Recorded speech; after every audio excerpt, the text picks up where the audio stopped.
Diane Swamp, chief economist at KPMG, joining us. Stephen Wieting on set, chief investment strategist at Citi Wealth, and Gilbert Garcia, chief investment officer at Garcia, Hamilton and Associates. Stephen, I'll begin with you because you're sitting here. Okay. What was your main takeaway from Jay Powell? The markets seem to like it a little bit. Well, I would say that Powell still considers protecting the economy one of his goals.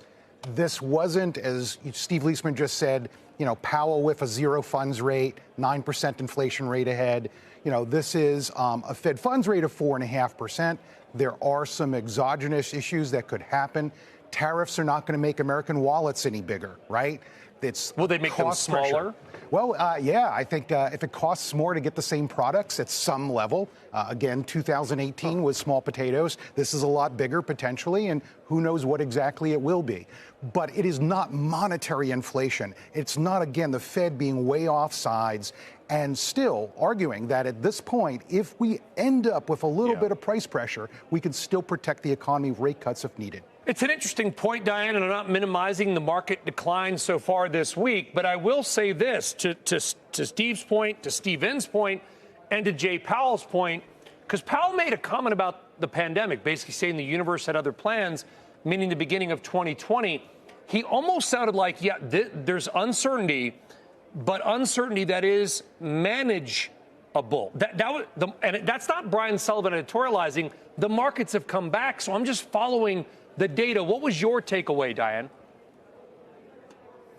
Well, I think Jay Powell went into this wanting to not ruffle any feathers, not wanting to make a lot of noise. We've seen many Fed presidents evoking the 1970s as a cautionary tale. You're not going to hear that from the Board of Governors. And I think Jay Powell, as the head of the Board of Governors and as the chair, he is in that exact position that Steve said. He's going to be reacting to anything. This is not something, whatever comes next is not because of something he's done. And I think that's the important thing. Our own analysis and our own scenarios, and I know the Fed's running scenarios as well, the amount of tariffs that we're talking about even with major cuts in federal spending, we're getting a stagflationary scenario. That's one that the Fed can just hold rates and stay on the sidelines a lot longer. It's not something we've dealt with in decades. It's not the kind of stagflation we saw in the 1970s. But, I also think it's telling that one of the things he talked about of, who's his favorite Fed chair, Paul Volcker. It was interesting. Gilbert Garcia, do you worry as a guy that his job it is to figure out where interest rates are going? Do you worry about stagflation? Well, let me tell you my view, if you don't mind, which is, first, I think the Fed is already falling behind the curve. I think it is clear that inflation is on a glide path getting to their 2% rate.